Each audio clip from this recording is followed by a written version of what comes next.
The blizzard came fast, too fast. One moment the coastal road was empty and quiet, and the next it was swallowed by spinning white. Caleb Mercer's truck shuddered, coughed, and died. The lights blinked out, leaving only the sound of wind clawing at the windows. Inside the freezing cab, Rook lifted his head sharply. No bark, no growl, just a tense, focused stillness. Then he tapped Caleb's arm with his paw twice, paused, then once more. A rhythm, a warning. "Rook, talk to me," Caleb whispered. The dog turned toward the storm, ears locked on something Caleb couldn't see or hear. The cold crept in quickly. The dashboard showed the temperature falling. Without heat, they had maybe an hour before the truck became a coffin. Rook tapped again, harder this time, then whined a sound full of urgency, not fear. Caleb opened the door. A blast of ice-filled wind almost pushed him back. "You want out? Fine. But you'd better know where you're going." Rook jumped into the storm without hesitation, moving with strange certainty. Caleb followed, shielding his face from the cutting snow. For a while, there was nothing but white, endless, shifting, blinding. Then Rook stopped. He stared ahead, body rigid. Through the storm, a faint amber glow flickered behind a line of black trees. A glow that pulsed, once, twice, like it was breathing. Caleb wiped the snow from his eyes. "That's impossible," he whispered, but the light blinked again, as if it was waiting for them. The storm did not ease as Caleb followed Rook through the white void. Snow swirled around them with a restless hunger, slipping into his collar, biting through his sleeves. Rook pushed forward, steady and certain, as if the blizzard were nothing more than tall grass brushing past him instead of a wall of ice trying to erase everything in its path. Caleb kept his gloved hand on the dog's harness to stay oriented. Visibility shrank to barely a few feet, the world dissolving into cold and silence except for Rook. The dog's breath puffed in sharp bursts, each one deliberate. He moved with a focus Caleb had only seen a handful of times, once during a landslide search, once during a collapsed barn rescue. Moments when Rook wasn't following commands but following something deeper. They pushed against the storm for what felt like an hour, though Caleb knew it had been minutes. The cold warped time. Pain sharpened it. Then, without warning, Rook slowed. His tail lowered, his ears angled forward. Caleb felt the shift before he understood it, an inexplicable softening in the air. The wind roared behind them, but ahead, something blocked it. The snow fell straight instead of sideways. A small mercy carved out of the chaos. Rook stepped through a veil of drifting flakes, and the world opened. A small cabin sat beneath a line of bent pines, its roof heavy with snow, its windows fogged from inside. A faint amber glow pulsed behind the glass, warm and alive against the steel-blue storm. Caleb blinked hard. No cabin belonged here. This part of the coastal wilderness didn't appear on maps. No trails, no outposts, no winter lodges, nothing. Rook didn't hesitate. He approached the steps with the calm certainty of someone returning to a place he knew. Caleb swallowed hard. "All right, easy," he murmured. He rested a hand on the wood railing. It was warmer than it should have been, impossibly so. His breath hitched. What on earth? Before doubt could anchor him, he knocked. The door opened almost immediately. Warmth spilled out, brushing his face like a blessing. A tall, silver-haired man stood in the doorway, wrapped in a wool coat the color of ash. His eyes, pale, steady blue, held the kind of calm Caleb had only ever seen in mountain monks or old trail wardens. "Well now," the man said, voice rough but gentle. "You're either lucky or freezing, and I can't decide which." He stepped aside. "Get inside before the storm decides to take you." Rook trotted in. Caleb followed, closing the door behind him. The warmth inside the cabin wasn't like electric heat or fire. It was softer, deeper, like stepping into a held breath. Lamps glowed on wooden shelves lined with jars of dried herbs. A cast-iron stove whispered a low hum. A quilted blanket lay draped across a rocking chair near the hearth. The place felt lived in, but not cluttered, organized with the quiet intention of someone who understood how to survive solitude. Caleb pulled off his gloves. I don't know how to thank you. My truck's dead. We were running out of time. That's why the door stays unlocked." The man tapped his cane lightly. "Name's Silas Ward." "Caleb Mercer," he replied. "And this is Rook." Silas's eyes softened as they landed on the dog. "Good name. Strong name. He listens before he chooses. Rare trait." Rook rested by the stove, finally settling his breathing. Caleb frowned. "You can tell that just by looking at him?" Silas gave the faintest smile. You live alone long enough. You learn to read the small things, especially in animals. They don't pretend. Without asking, Silas poured tea from a small kettle. The aroma mint, cedar, and something faintly sweet filled the room. Caleb accepted the cup. You live here alone? 22 winters. Silas eased himself into the rocking chair. The valley keeps me company. That storm out there doesn't keep you from getting supplies? The land gives what it gives. I take only what I must. Silas sipped his tea quietly. And you? What road brings a man and his dog through a night like this? Caleb stared into his cup. Nomad work, fixing gear, seasonal jobs, nothing permanent. Silas watched him without pressure.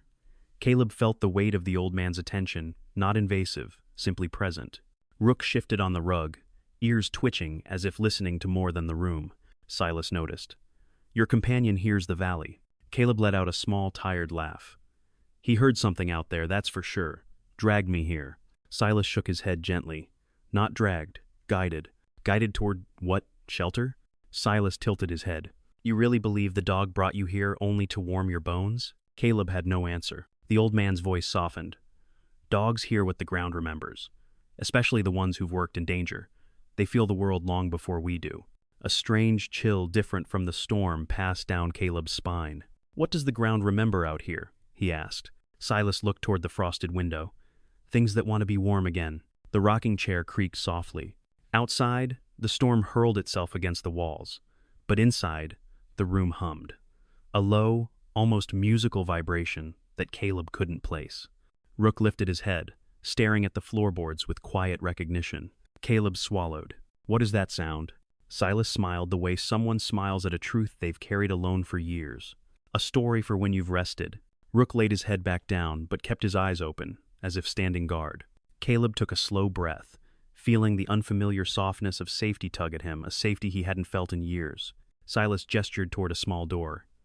Guest room's through there. Small, but it'll hold you. Caleb hesitated, then nodded. If you're sure. In a storm like this, Silas said, there's no such thing as a stranger. Caleb stepped toward the room, Rook padding silently behind him. But as he closed the door, he caught Silas murmuring something barely above a whisper, words Caleb wasn't meant to hear. He's finally arrived. The floorboards hummed again, as if agreeing. The guest room was small but warm, its wooden walls etched with faint circular patterns Caleb hadn't noticed at first. Not carvings, more like impressions the wood had absorbed over time.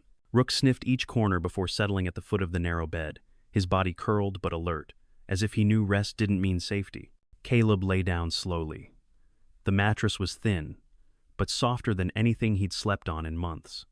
His shoulders eased into the quilt, the scent of cedar lingering faintly in the fabric. For a minute, he let himself breathe. Then memory pushed through, the ridge collapsing, snow pouring into his lungs. A teammate's outstretched hand disappearing under white, Rook clawing toward him, barking until his throat bled. Caleb's body tensed. Rook lifted his head at once, touching his nose to Caleb's arm, grounding him. You're right, Caleb whispered, voice raw. Not tonight. Rook exhaled and stayed close. Sleep didn't come easily, but eventually Caleb drifted into a thin, trembling rest. He woke before dawn to the quiet click of floorboards and the soft murmur of someone moving in the main room. Rook was already standing, ears pricked forward. Caleb pulled on his boots and opened the door silently. Silas sat in the rocking chair, staring at the frost-laced window, a half-finished mug of tea cooling in his hands. You're up early, Caleb said quietly. I never really sleep, Silas replied without looking away. The valley wakes at hours, most men don't. Caleb stepped closer. You mean the vibration? Silas tapped one finger slowly against his mug. Before dawn, it changed, grew stronger. It only does that before a shift in weather, or something else. Something else like what? Silas finally met his eyes. There was no fear in the old man's expression, only acceptance, like memory stirring, or old work breathing again. None of that made sense, and yet Caleb felt a strange familiarity in the words, like hearing an accent he couldn't place but somehow recognized. Silas motioned to the seat across from him. Sit, the fire's still warm. Caleb Saturday Rook curled between them, watching both men with steady amber eyes. Silas studied Caleb for a moment. You used to lead, he said simply. The words hit harder than Caleb expected. I used to make decisions, not all of them good. No decision made in survival is clean, Silas answered. But a man who regrets the cost is not the same as a man who caused it. Caleb looked down at Rook. I only made it out because of him. Silas nodded slowly. A bond forged in danger becomes something deeper than command. Rook nudged Caleb's knee. The old man leaned his cane against the chair. Your dog carries purpose. So do you. But you've forgotten yours. Caleb's jaw tightened. I didn't forget. I stopped deserving it. Silas didn't argue. He let the silence sit between them, deep and unhurried. A silence that listened. Finally, Silas said, Some valleys choose their keepers. This one has been waiting a long time. For who? Caleb asked. For someone who knows how to repair what is broken and how to listen when something buried begins to wake. A soft hum passed under their feet again, faint but deliberate. Rook's ears flicked toward the sound with focused intensity. Caleb frowned. There it is. Again. Silas nodded. The valley is speaking. Asking. It hasn't done that in years. Why now? Silas looked at Rook, not Caleb. Because something familiar returned. A rhythm it trusts. Rook pressed a paw against the floorboards. The hum answered subtle, like a heartbeat concealed beneath ice. Caleb braced himself on the chair. Silas, what exactly is under us? The old man inhaled slowly, the air trembling with memory. Not danger, he said softly. Not treasure. Something built long before I grew old. Something meant to keep warmth alive in places where winter never ends. Caleb felt the hairs on his arms rise. Is that why you're here? I was one of its builders, Silas said, voice thinning with the weight of years. And its keeper after everyone else left. Caleb searched his expression. Then what do you want with me? Silas smiled tired, genuine, almost relieved. I want nothing. The valley wants something from you. Rook gave a single, steady bark, not warning recognition. Silas rose with effort and pointed toward the door. Eat first. Warm your strength. When the storm breaks, I'll show you what your dog already knows. Caleb stood slowly. His pulse thudded in his ears, not with fear, but with a strange, awakening certainty. Silas added softly, There's a place here that answers only to those who carry truth in their steps. And if I don't carry that? Silas's eyes glimmered. Then it will remain asleep. But Rook thinks otherwise. Rook stepped toward Caleb, tail low but sure. Caleb exhaled, tension unspooling from his shoulders. All right, he whispered. Show me what's waking. And the valley, quiet, snow-laden, listening, seemed to hum in agreement. The storm eased by mid-morning, leaving the world bleached and silent. Snow draped over the treetops like heavy cloth, and the air shimmered with a brittle stillness that always followed a harsh winter night. Caleb stepped onto the porch behind Silas, Rook at his side, the dog's breath rising in small puffs. Silas gripped his cane firmly. The valley is quieter now, he murmured. But quiet doesn't mean calm. Rook immediately lowered his head, sniffing the wind. His ears twitched first left, then forward as if hearing a pattern in the silence. Caleb frowned. He's tracking something. Not tracking, Silas said. Listening. To what? You'll hear it soon. Caleb was about to reply when he felt it again beneath the wooden planks of the porch, faint but deliberate. A pulse, a single thrum traveling through the snow and into his boots. Not the seismic kind he recognized from mountain shifts. Something subtler, warmer. Rook froze, muscles taut. Then he barked once, sharply. Silas's expression tightened. It's waking. What is? The thing we built to keep warmth alive, Silas said quietly. The thing everyone else abandoned. Rook leaped into the snow and trotted toward the tree line without waiting. Rook, Caleb called. The dog didn't slow. Caleb moved instinctively. I'm going after him. Silas nodded. You should. He knows the way. Caleb followed Rook's prints through the birch forest, the snow squeaking under his boots. The crisp air stung his lungs, but he pressed forward, guided by the dog's unwavering pace. Rook! Caleb shouted again. Rook responded with a short bark, distant but clear. He's moving fast, Caleb muttered. Because something is calling him, Silas said, catching up surprisingly quick for a man of his age. His steps were steady, purposeful, familiar with the terrain. There's a frequency under this valley. Dogs sense it before we can. Is it dangerous? No, Silas said. But it's old. And old things don't wake without reason. The wind shifted barely a whisper, but it carried a faint hum, not mechanical, not natural, something in between. Caleb felt the sound more than heard it, like a vibration brushing his ribs. Rook broke through another wall of trees and stopped at the edge of a small hollow. His stance stiffened. His tail dropped into a straight line. Silas lifted a trembling hand and pointed. There. Caleb followed his gaze. Beneath the snow, half buried, was a smooth, curved surface dark stone with no cracks, no seams. Snow slid off it as if repelled. The shape widened as the drifts thinned, revealing a structure as unnatural as it was silent. A cold breath escaped Caleb's lips. What is that? Our unfinished promise, Silas murmured. Rook pawed the ground 3 times, steady, rhythmic. Caleb felt his pulse quicken. He's been doing that since last night. He remembers the frequency, Silas said softly. Some dogs do. They match rhythm with rhythm. Caleb knelt, brushing snow from the stone. The surface was impossibly smooth, almost warm. This shouldn't be warm. Not after a night like that. It never freezes, Silas said. Not once in 22 winters. Caleb pressed his palm flat. The vibration beneath it flowed upward, gentle but undeniable. Silas, what exactly is under here? Something meant to save life when the world grew too cold. Silas rested a hand on the stone. A prototype. A sanctuary of heat created through sound. A chamber that breathes warmth. You're saying there's a building under this? A biome, Silas corrected. A living one. Caleb's mind raced. This is impossible. Silas gave a thin, tired smile. Most things worth finding are. Rook barked sharply again and scratched the snow with renewed urgency. Why's he doing that? Caleb asked. Silas didn't answer with words. Instead, he reached into his coat and pulled out a small cloth pouch. Inside lay a single item. An iron key, dark and heavy, carved with circular patterns, the same ones carved into Silas's cabin walls. Caleb exhaled slowly. You want me to open it? I don't, Silas replied. But the valley does, and your dog does too. I'm no keeper of whatever this is. Silas stepped closer, voice lowering. You once led others through danger. You read terrain the way most men read books, and you listen to your dog, not command him. That's why it calls for you. Caleb flinched at the word led. That was a long time ago, he said, and I failed at it. Silas didn't flinch. Then let this be the first place you don't.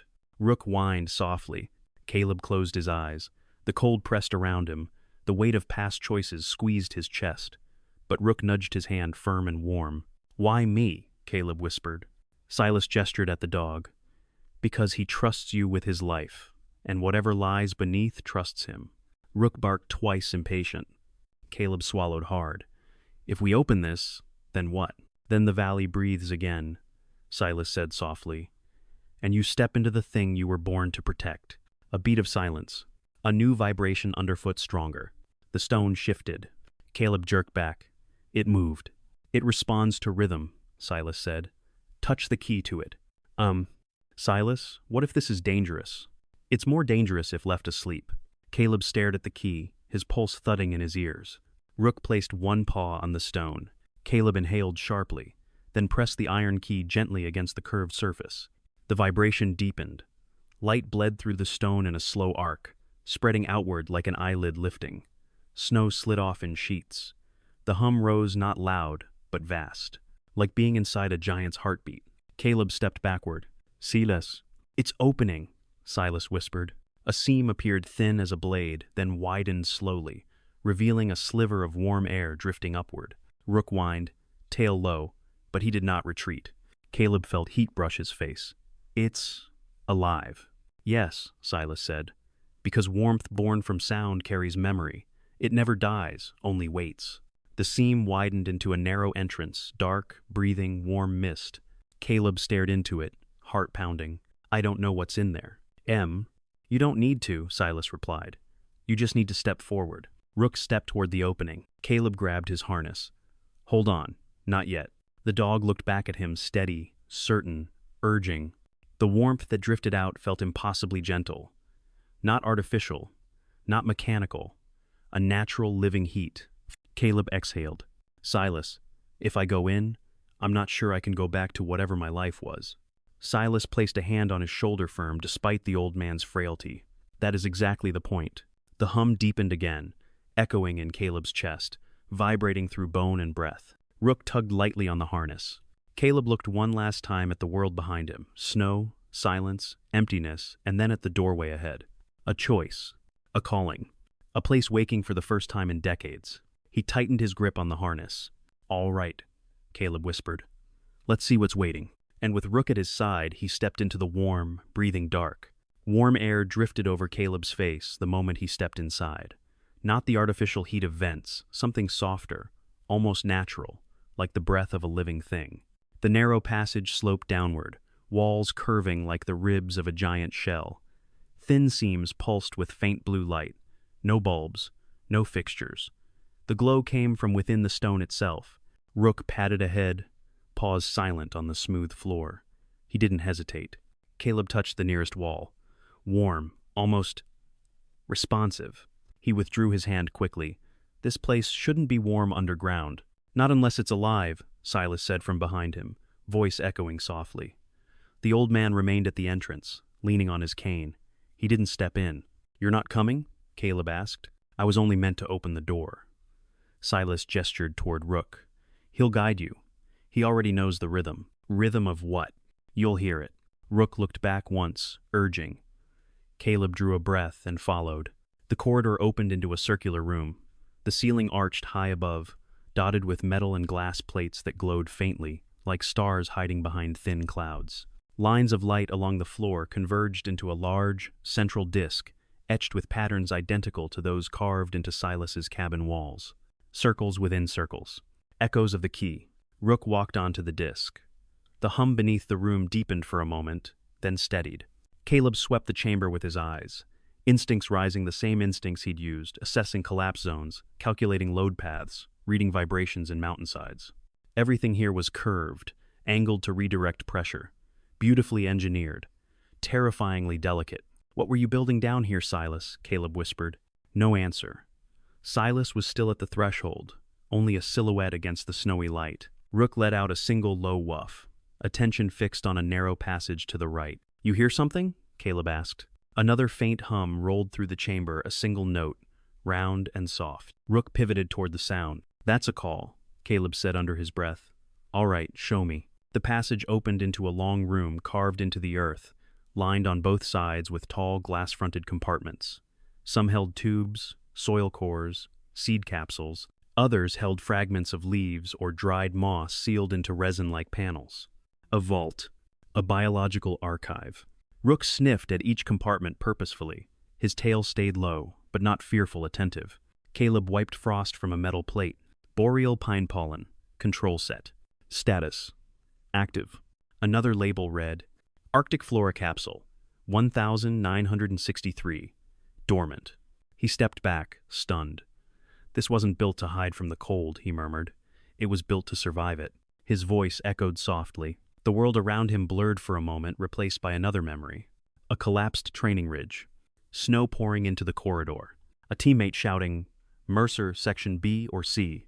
He only had seconds. He chose wrong. 2 men died. Silence filled everything after. Rook nudged his hand, bringing him back. Yeah, Caleb whispered.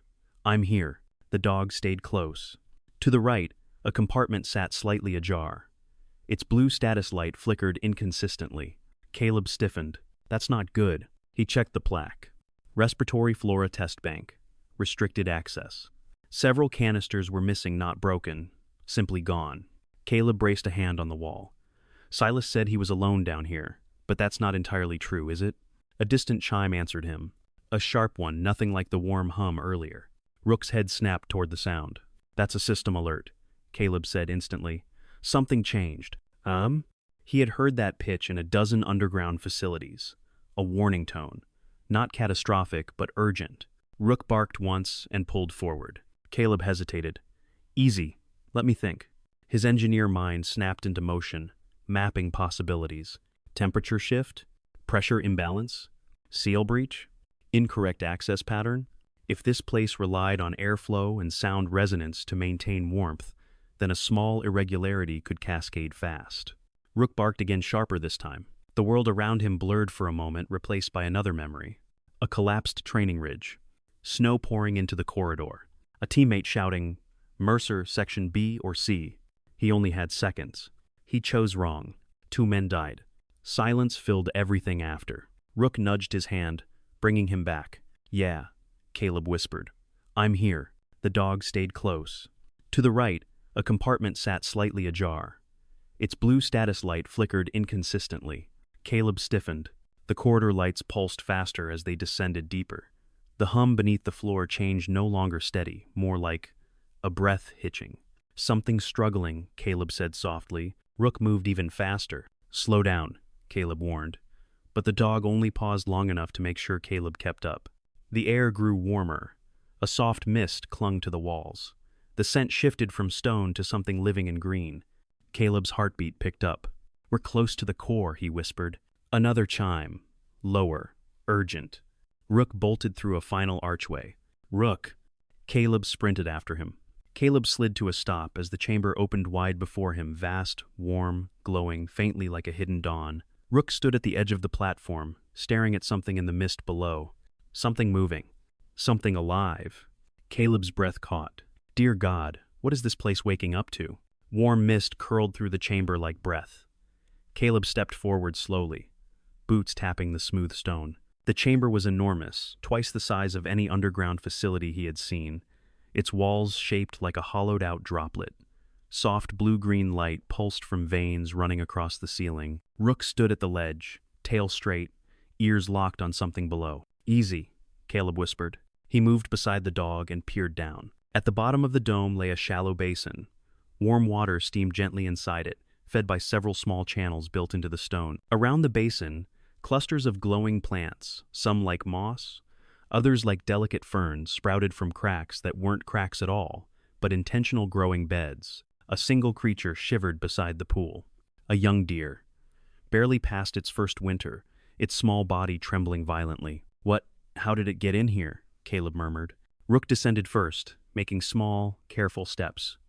Caleb followed, hand-brushing the wall for balance. The warmth increased with every step, carrying a faint scent of mint and wet soil. The deer tried to stand but collapsed again. One leg twisted unnaturally. Rook approached slowly, lowering his head. The deer didn't panic, it was too weak. Rook sniffed, then gave a soft, rumbling whine. Caleb crouched beside it. Easy, little one, he murmured, voice gentle. We've got you. He scanned the injury. A deep cut along the leg. Frostbite beginning around the edges. Not fatal yet. Caleb tore a strip from the inside lining of his sleeve and wrapped the leg. His hands moved automatically, muscle memory from field days. Rook licked the wound gently. Good boy, Caleb said.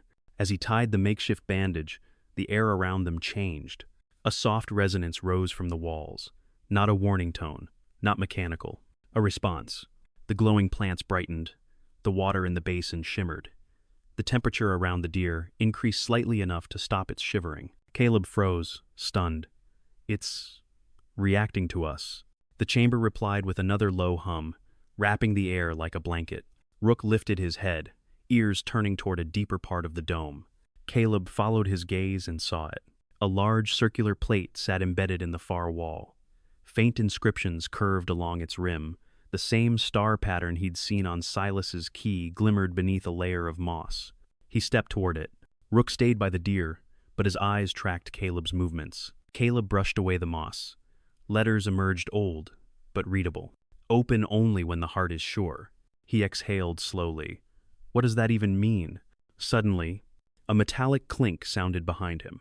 Not loud, but unmistakable. Caleb spun. Nothing in the chamber moved except the lights. The veins along the walls dimmed. A soft, mechanical chime echoed from above. Rook's ears shot upward. The dog stood rigid, stare fixed toward the entrance tunnel. Caleb's chest tightened. Something triggered a shift. Another chime. Lower. Longer. Caleb knew that rhythm. A structural alert. He stood, adrenaline hitting him. All right. Something changed in the system. Something outside the chamber. He moved toward Rook, who had positioned himself protectively in front of the deer. Come on, Caleb said. We check it out, carefully. Rook didn't move.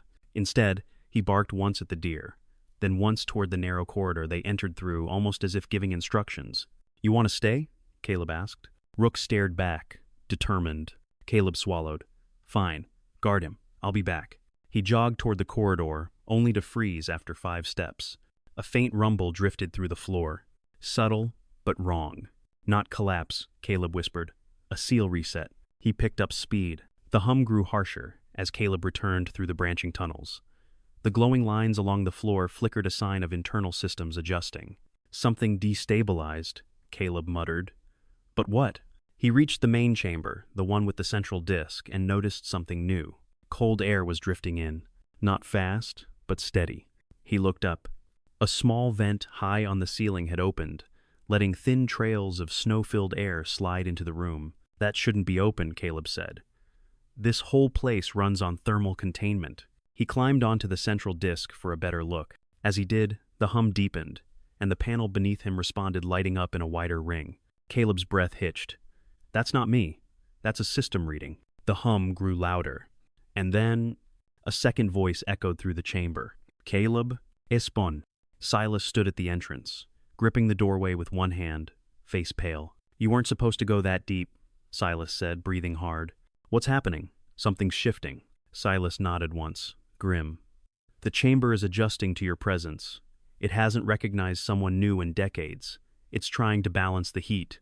And failing? For now, Silas said, unless someone stabilizes the core. Caleb stared. You mean me? Silas's eyes softened with something like regret. You're the one it opened for, you and the dog. It requires 2 rhythms, 2 heartbeats. Caleb shook his head. Silas, why me? Why now? Because it remembers your kind, Silas said. Men who fix what breaks. Men who don't run from responsibility. Caleb's pulse hammered. A deeper rumble shook the walls. Silas braced himself. You need to decide, Caleb. Once the core slips, the whole valley loses its warmth. Everything down there, the seeds, the life, that deer will freeze. Caleb inhaled sharply. Rook was still down there. The deer. The vault. The warmth.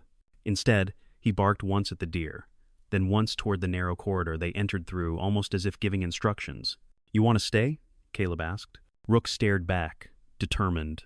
Caleb swallowed. Fine. Guard him. I'll be back. He jogged toward the corridor, only to freeze after 5 steps. A faint rumble drifted through the floor.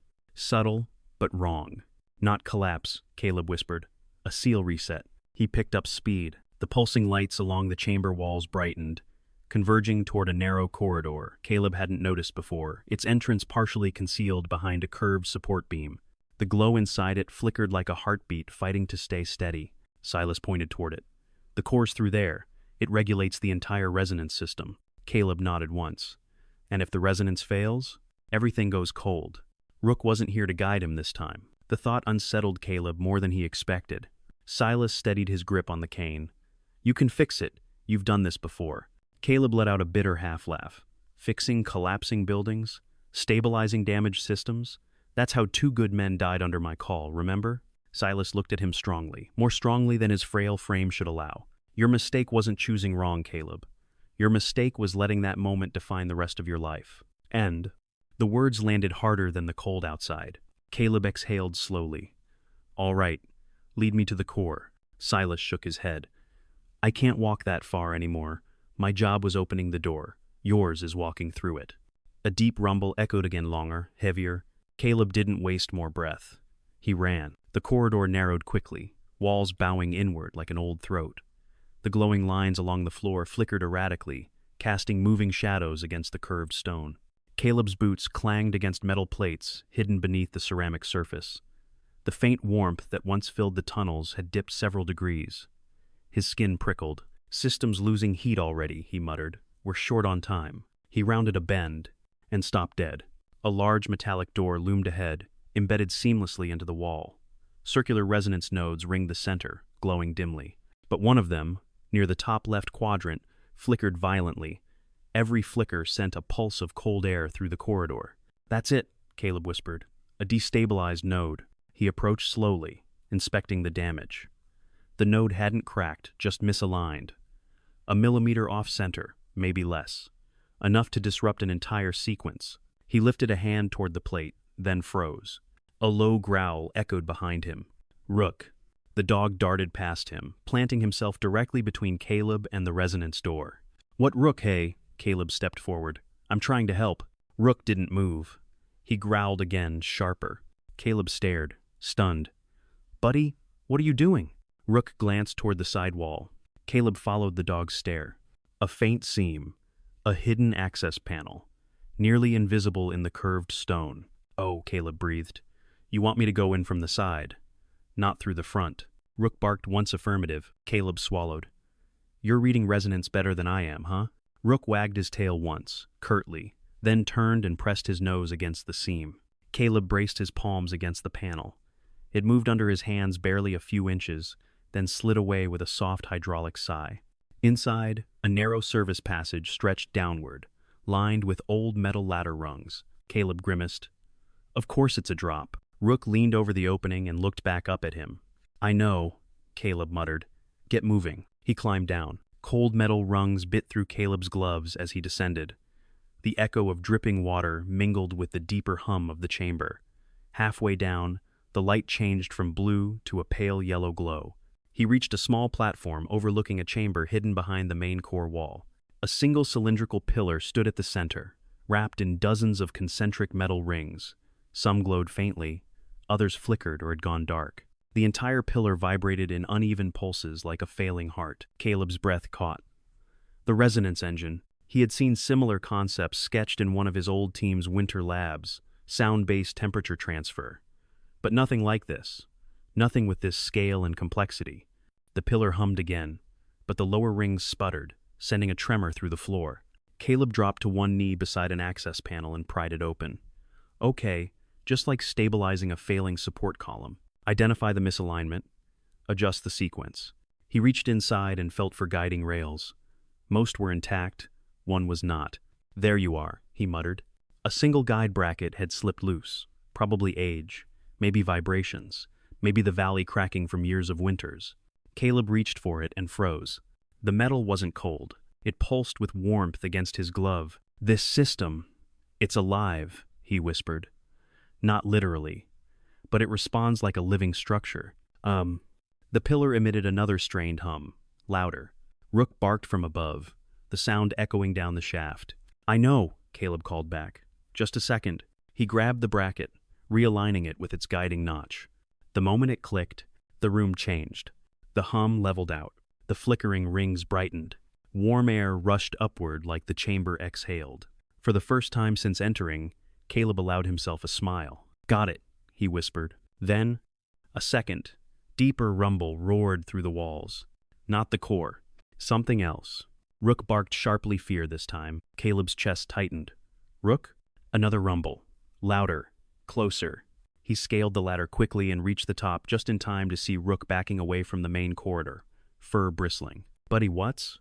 A faint light shimmered on the far wall. Not resonance light. A flashlight beam. Human. Moving. Someone else was inside Ember Hollow. Caleb's blood turned cold. Rook growled, low and certain. "Silas wasn't alone down here," Caleb whispered. "Midpoint shift. They are not alone." The beam of the flashlight slid across the curved walls like a blade of cold white heat, cutting into the dim blue glow of the chamber. Caleb instantly ducked behind a support column, pulling Rook gently beside him. The dog's breathing was steady, controlled alert, but waiting for Caleb's lead. Footsteps echoed methodical, deliberate, metallic against the ceramic floor. Someone knew how to move in here. Someone who'd been inside or prepared for it. Caleb's pulse quickened. A voice followed, low but clear. "Thought you were the only one who could open this place." Caleb recognized it instantly. Cole. But the voice echoed wrong, sharper, colder than the sarcastic calm he used above ground. Cole's silhouette materialized at the far end of the corridor. He held no coat now, only a tactical flashlight and a compact thermal scanner strapped to his wrist. Rook growled under his breath. Cole's beam swept the room. "Come on, Caleb. Silas warned me someone might interfere. Didn't think it'd be you." Caleb tensed. "Silas didn't send you." Cole chuckled softly. "He doesn't have to send me anywhere. You think you and that old man are the only ones who know what this place can do?" Caleb stepped halfway into the light. "Not fully. Never fully. You're risking collapse." The core was unstable. "That was the point," Cole said. Rook's ears snapped upright. "What do you mean the point?" Caleb asked. Cole stepped closer, flashlight dropping to his side. "You didn't read all the old reports, did you? Ember Hollow wasn't just built for warmth. It was a prototype for energy, independence heat with no fire, power with no fuel." Caleb felt his stomach drop. Cole's eyes glinted. "And systems like this? They don't get buried because they're impractical. They get buried because they threaten money." Caleb's voice tightened. So you came to resurrect it? Not exactly, Cole said. I came to control it. Rook shifted in front of Caleb, muscles rigid. Cole raised a hand casually. Relax. I'm not here to shoot you. The world doesn't need another martyr who freezes to death trying to save a forest. But I do need access to the core. And now that you've stabilized it, Caleb realized too late what Cole meant. He wasn't here to fix the system. He was here to take it. The hum around them deepened, vibrating through the walls. Rook bristled, teeth showing. Cole kept talking, voice smooth. You of all people should appreciate the idea of a second chance. After what happened in your last operation, I thought you'd jump at a shot at redemption. Caleb's jaw clenched. The flashback hit hard. Snow, screaming metal, two men trapped under a half-finished support beam. Caleb shouting orders over the wind. One wrong calculation. One misjudged pulse of shifting ice. The structure gave way. The world fell, and Caleb was left standing, alive, but not whole. The memory cut sharply as Rook pressed against Caleb's leg, grounding him, pulling him back. Cole's voice echoed gently, almost sympathetic. It wasn't your fault, Caleb. But this? This could be your legacy if you let me handle the rest. And what's the rest?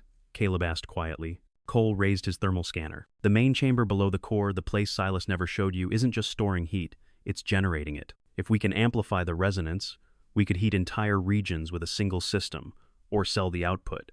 He grinned thinly. Depends who gets to it first. And suddenly Caleb understood. Cole didn't care about the warmth. He cared about ownership. Caleb stepped forward slightly. This place isn't a battery. It's alive in its own way. You mess with resonance, you risk destabilizing everything. Cole shrugged. Progress always risks something. Rook growled louder. Cole raised a brow. Tell your dog to back off. This isn't between us. Caleb didn't move. You need to leave. Cole lifted the flashlight again, the beam narrowing on Caleb's face. Or what? You'll fight me in here? You know this place better than I expected, but not better than I do. Before Caleb could react, Cole pressed a control on his wrist scanner. A sharp mechanical chime rang through the corridor. Immediately, the lights along the wall shifted from blue to red, fast pulses like a racing heartbeat. Tell your dog to back off. This isn't between us. Caleb didn't move. You need to leave. Cole lifted the flashlight again, the beam narrowing on Caleb's face. Or what? You'll fight me in here? You know this place better than I expected, but not better than I do. Before Caleb could react, Cole pressed a control on his wrist scanner. A sharp mechanical chime rang through the corridor. Immediately, the lights along the wall shifted from blue to red, fast pulses like a racing heartbeat. Snow, screaming metal, two men trapped under a half-finished support beam. Caleb shouting orders over the wind. One wrong calculation. One misjudged pulse of shifting ice. The structure gave way. The world fell, and Caleb was left standing, alive, but not whole. Not the gentle hum Caleb heard before. This was the groan of a structure under strain. Caleb rounded a bend. The red lighting thinned, revealing a wider chamber ahead. Rook halted sharply, hackles raised, issuing a low rumble that warned Caleb before he saw it. Cole stood in front of a tall, cylindrical structure, the resonance core, a tower of translucent stone threaded with copper veins. Steam curled from the seams. The glow inside flickered from warm amber to violent white. Rook barked sharply, backing Caleb away from the corridor entrance. Cole smiled. The failsafe's active now, and I'm going deeper. He turned and ran down the corridor before Caleb could lunge after him. Rook barked once.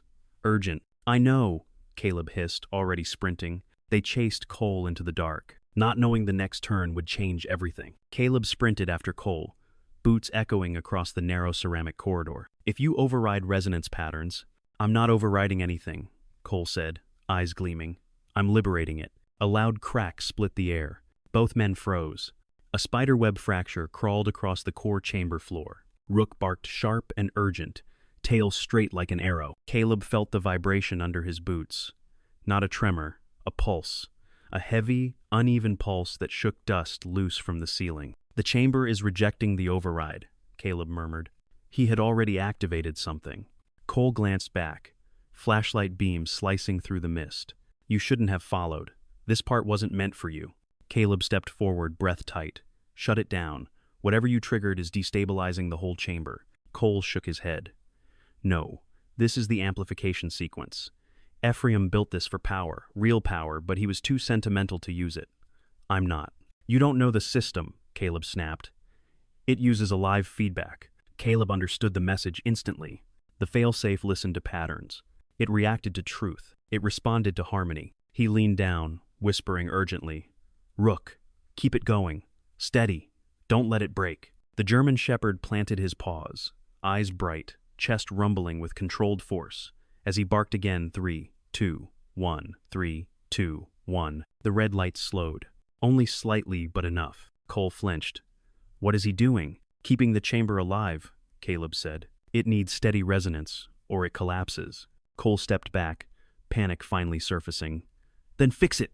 You broke it, Caleb answered. You shut it down. Another crack ripped across the ceiling. A chunk of stone fell, shattering near Cole's feet. He stumbled backward. Rook growled, barking harder now, adjusting rhythm to the shifting pulses.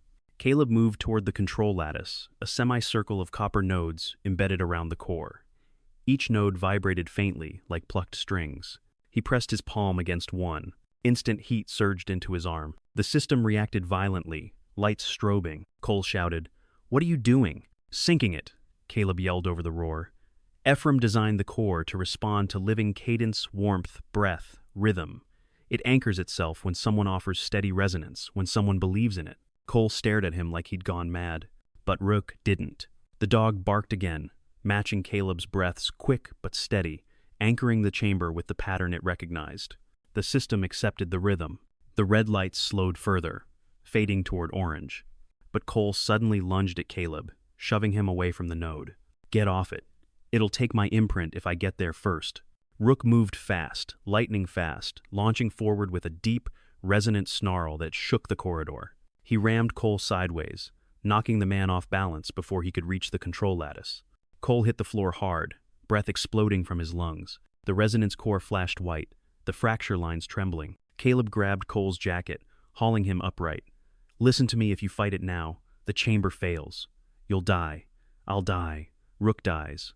Everything Ephraim built dies. Cole, breath ragged, stared at the vibrating core. Then another chunk of stone fell, smashing into the floor inches from his foot. He froze, then nodded barely. Caleb pressed his hand back to the node. Rook resumed the rhythm. 3, 2, 1. The system steadied. Lights shifting. Orange, yellow. The pitch lowered, calmer, like a slowed heartbeat. Caleb exhaled sharply. Then the floor lurched. Rook barked and jumped back. The core flared, once more blinding. Something deeper had awakened. A new pulse. A slower one. A signal from the chamber below. Caleb's eyes widened. This isn't the collapse. Rook stared into the corridor, tail stiff. Caleb swallowed. It's opening something. A deep tremor traveled through the floor, slow, deliberate, nothing like the chaotic pulses from moments before. Caleb steadied himself, hands still pressed to the harmonic node. Rook's ears shot straight up, muscles tense, eyes fixed on the corridor ahead. Cole's voice cracked. What? What did you just open? Caleb didn't answer immediately. The pitch in the air shifted richer, lower, like a choir humming under the earth. The red emergency lights faded entirely, replaced by a soft gold radiance pulsing from the ground. Rook stepped forward and barked once, sharply, toward the far wall. A line split down the stone, thin but growing. A doorway. A second one. Cole stumbled back. There's another level? Ephraim never mentioned. He didn't want anyone reaching it, Caleb said quietly, not unless the system recognized them. The seam widened with a heavy sigh of warm air. Mist curled out across the chamber like breath on a cold night. Rook advanced. Slow, precise. Tail straight, head low. Caleb followed, heartbeat rising with the rhythm beneath them. Cole grabbed his arm. You can't go in there. Then stay here, Caleb replied, shaking him off. But Cole didn't let go. You don't know what's down there. If Ephraim hit a second chamber, it means this place is smarter and older than any report, Caleb cut in. And right now, it's asking for help. Rook barked twice impatient. Caleb stepped through the opening. The descent sloped gently, walls warm and smooth as if shaped by centuries of sound. Vines glowed faintly within translucent hollows. The air smelled like cedar, moss, and something like life blooming. Cole followed reluctantly, muttering under his breath. Rook led them into a vast dome unlike anything above. A deep pool sat at the center, steam rising in slow spirals. The chamber lights pulsed in sync with the vibration beneath steady, slow, like the breathing of something enormous. Caleb whispered, "The heart chamber." Rook padded to the edge of the pool, head tilted. He gave a soft whine, not from fear, but recognition. Cole stepped beside Caleb. "What is all this?" Caleb knelt by the water. "The core up top regulates heat. This one preserves life." Cole scoffed. "You believe that?" But before Caleb could respond, the chamber shuddered. A tremor different this time. The core above hadn't fully stabilized. Rook barked sharply, turning back toward the entrance. Caleb understood instantly. If they didn't correct the resonance upstairs, the entire chamber network could fracture. He rose to go, but the pool suddenly rippled. Light bled upward from beneath the water, a dull red pulse. Caleb froze. Cole's eyes widened. "That's not right." Rook growled, backing up. Caleb stared into the glowing water. "The lower core's overheating." "Cole, your override threw the balance off deeper than I thought. If the lower chamber ruptures..." Cole swallowed. "The ground above collapses." Caleb nodded grimly. "And the entire valley with it."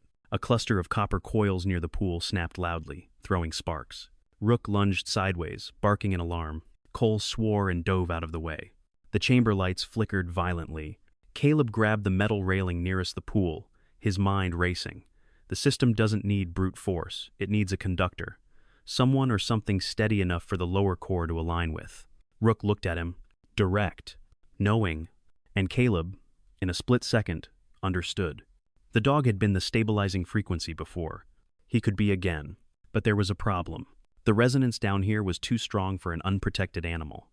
Rook could be burned out literally. "No," Caleb whispered. "You're not taking this one." Rook barked sharply. 3, 2, 1, the same code he'd used in the upper chamber. Cole, breath shaking, watched the exchange. "He wants to anchor it."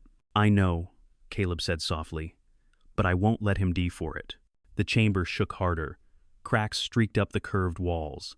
Rook stepped forward, muscles taut, gaze unblinking. Another bark. Insistent. Cole grabbed Caleb's arm. "You don't have time for pride.